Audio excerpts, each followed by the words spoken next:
कहानी को आगे बढ़ाते हैं। अब तक भारत बदल चुका था, लेकिन टैक्स का सिस्टम अभी भी पुराने जमाने में अटका हुआ था। जब भी कोई चीज फैक्ट्री में बनती, उस पर एक टैक्स लगता। जब वही सामान दूसरे राज्य में जाता, तो दूसरा टैक्स लगता। दुकान तक पहुंचते पहुंचते कई बार टैक्स लग चुका होता। और सबसे बड़ा नुकसान किसका होता? आपका, क्योंकि हर टैक्स का बोझ आखिरकार ग्राहक की जेब पर पड़ता था। एक व्यापारी को समझ नहीं आता था कौन सा टैक्स कब भरना है, किस राज्य में क्या नियम है, कहाँ कौन सा फॉर्म जमा किया जाए। भारत को चाहिए था एक आसान सिस्टम, एक ऐसा टैक्स जो पूरे देश को जोड़ दे।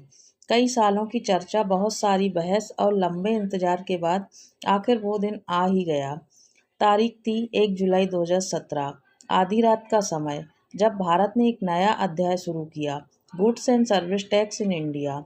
नाम था GST, goods and service tax. सरकार ने कहा, वन नेशन वन टैक्स। अब कई पुराने टैक्स हटाए गए और उनकी जगह एक नया सिस्टम आया, जिससे व्यापार आसान हो, टैक्स में पारदर्शिता आए और चोरी कम हो। अब जब आप कोई सामान खरीदते हैं, आपके बिल पर लिखा होता है सीजीएसटी, एसजीएसटी या कभी आईजीएसटी। लेकिन क्या आपने कभी सोचा इनका मतलब क्या है?